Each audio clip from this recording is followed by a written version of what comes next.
afternoon if you're in Australia and good evening if you're overseas. It's all happening. Let me get rid of this.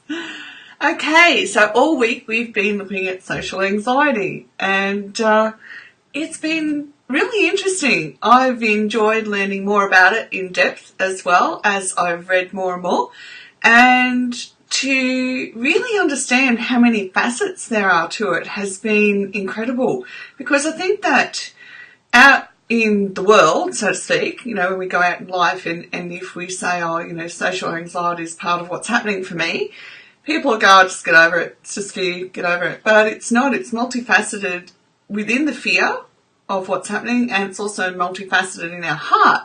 So today I wanted to end the series and be able to give us 3 key things to look at, and also some questions which I've put on one of our lists, and we can go back and look at them and examine them each time, because every time we're able to self-reflect, it means that we're going to gain information for ourselves, gain wisdom and insight, and that helps us break free of everything that's holding us back as well. So if I can just grab the first one. Okay, so today is called Social Anxiety and Overcoming the Fear of Man. And that's basically what we've got to look at is, we've been through all the previous 4 videos, all the different facets, so now we want to come down to the key issues. So we need to ask ourselves, what is the source of our confidence and security in life? So do we rely on our own strength? And we know that if we rely on our own strength, everything seems to come undone. And our soul, our spiritual pathway is such a personal thing for every individual that watches. And so I would never ever, especially as I've come through vast amounts of information, different areas, etc., I would never suggest anything to you. The only thing I will say is that your spirituality is a major component in your life. Our breath, our spirit, remember, when we inhale, we're giving ourselves life, and exhale, well, we don't want to be fully exhaled, do we? Expired. We don't want to be expired. We want to be inspired and inspiring. So part of your bigger picture is to work through where you're at spiritually, and main things to ask when you're working through different things spiritually is this inspiring to me? Is it giving me life? Okay? Where I'm at spiritually, is it giving me life? Is it giving me, yes, I'll have challenges, but am I able to breathe new life into my life with the set of values and beliefs that I have? Okay? But that also happens at a soul level as well. We look at our beliefs and our values. Okay? One of the hardest, most challenging things to do, if you've come from a background where you've been sexually abused, because it cuts right through the core of us and infects our spirit per se, it will be challenging to go down a spiritual pathway as well. Hi Brenda, Chloe, Alex, great to see you. Sorry, I just went completely off track in my mind. So, actually what I can do, let me just pull it. I can't. Oh, here it is. Busy week. How about you? Have you had a busy week? So, we have our physical, our soul, our spirit, where breath of life comes in, and our pure spirit, okay? Now, when you've had abuse come into your life, and in particular sexual abuse, because it's so intimate, okay, and it doesn't matter, we won't go into the ins and outs of it, but varying degrees of sexual abuse can make the healing process and the value and not having social anxiety a challenging process, but it's doable. But what happens is, if somebody comes into your intimate space so much, it comes all the way down through into here, okay? And it's like it gives us an infection in our spirit, so it's hard for us to want to breathe life in and be inspired when the part of us that's supposed to be able to be pure and free and life and let's rock, let's get life happening, has been infected by somebody else's spirit, which is not healthy, okay? But it's doable. I'm here and it's doable, okay? All right, you all just have a chat. Excellent. Now, so the second key issue is self-interest, okay? Self-interest keeps us from our responsibilities. Now, when I was reading about that today, I'm thinking, that's really hard to wrap your head around when you've got social anxiety, that my self-interest has overtaken the love in my heart for other people and my life. And I went, So I want you to be brave enough to challenge yourself and see, and self-interest doesn't mean I'm selfish. It just means that I've had that something in my life happened where I felt I had to begin to put myself and my safety first, and that's just the core of it, okay? Now, breaking free of I can't get our words around it today to save myself. It's Friday, we're all shattered. Okay, so to break free of our self-interest means that what we begin to do is take a whole bunch of courage, okay?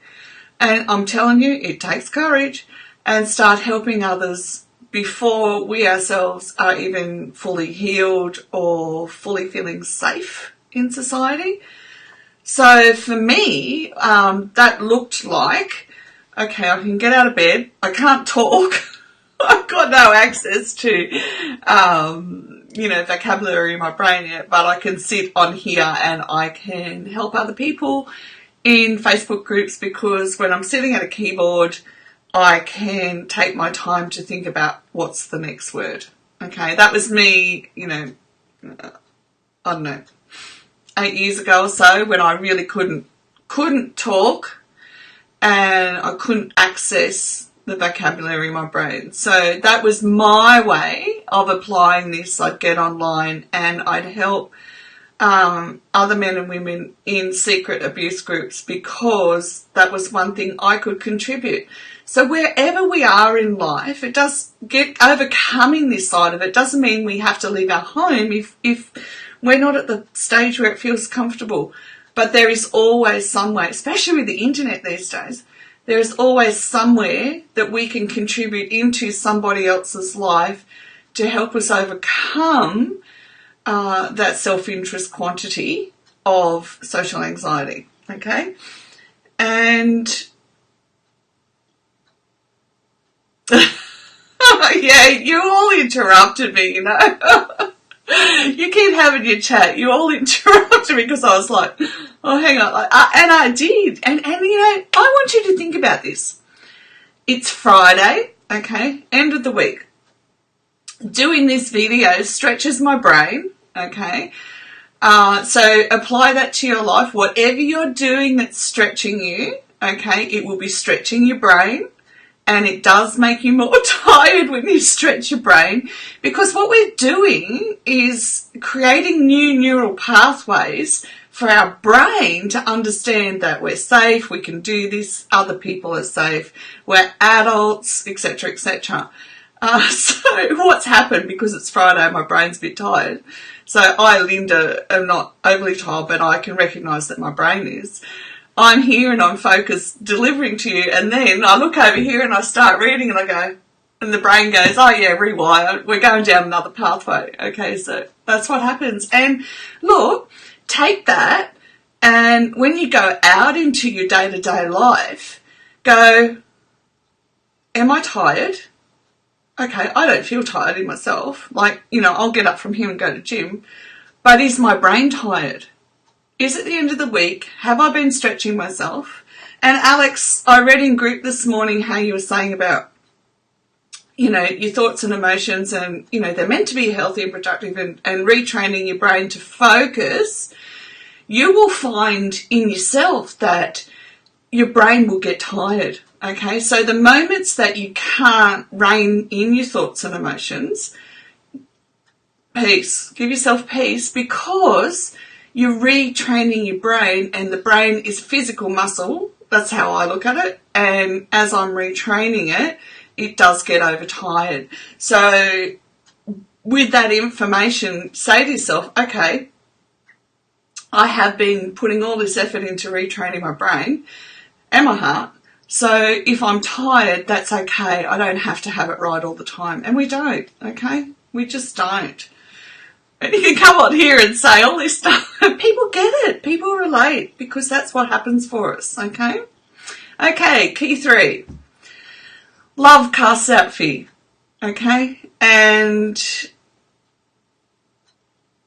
we choose to love others by being kind, by being patient, faithful, gentle, self-disciplined, which is what you're talking about today, actually, Alex, is being self-disciplined, joyful, peaceful, good, okay?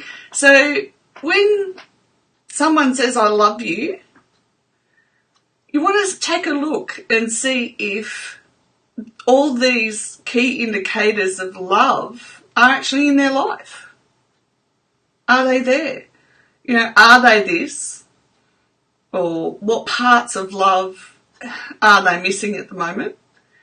And then we self-reflect on ourselves too. Which part of love aren't I feeling in my heart at the moment? And if we can break down love into all these separate parts, then it puts less pressure on us to feel like, not so much we've got to be in love, but be part of love all the time, because emotionally we can't be in these spaces all the time because we're so human. We are human, okay? So we work on these things. We work on love coming forward. Okay, so they're the 3 main things that the other 4 days lead into. However, you didn't think I was leaving without giving you homework, did you? Oh, good, Alex. Yeah. But honestly, remember that your brain really will get tired, but don't give up. Okay, so don't give up on knowing that you've got to rein it all in. Just go, okay, I need a rest. Okay? Now, and look, preaching to the choir, I should probably go have a rest for my brain, but, yeah, later. When you had to spend 2.5 years in bed, oops, sorry, wrong one, you feel like resting is the last thing I want, but it is very, very important.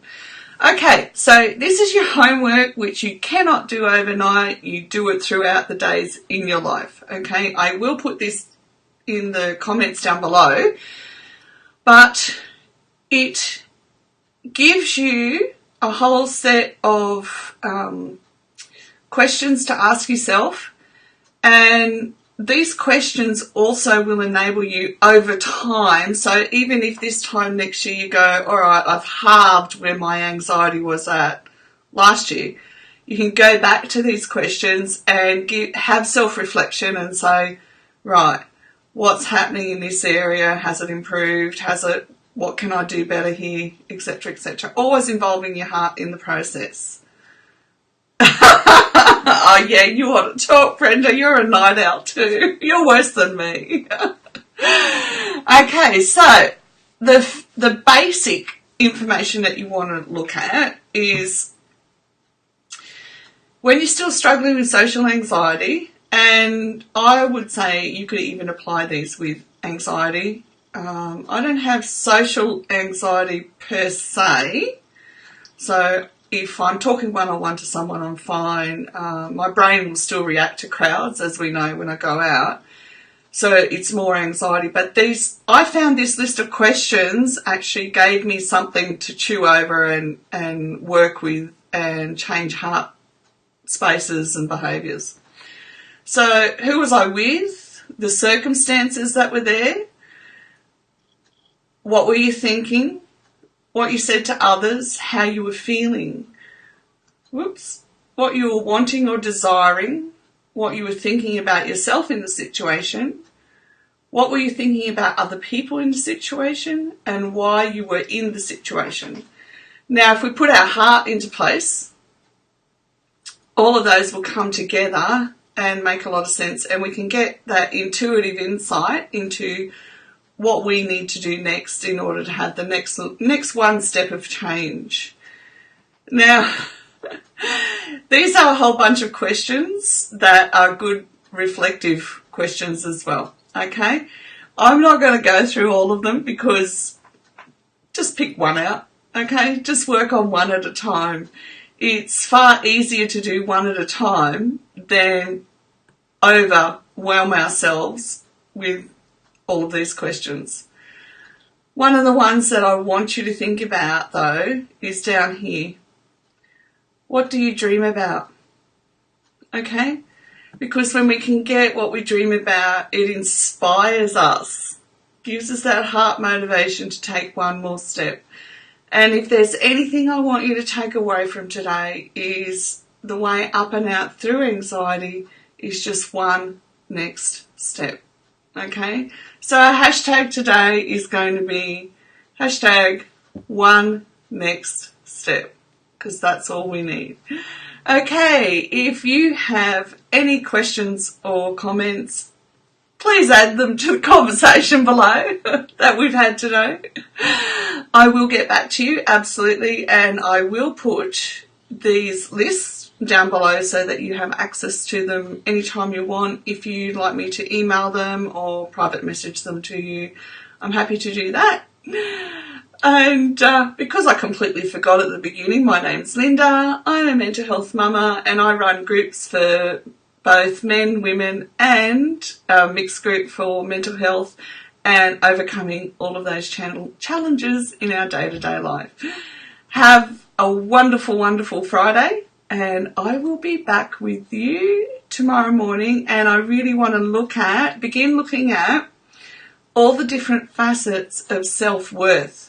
Okay, self-worth does play a role in social anxiety, but we only touched on it, and I'd like us to be able to look at it a bit more. Okay, blessings and dreams. Thank you guys for joining in today. It's been wonderful, and I will see you tomorrow. Bye for now.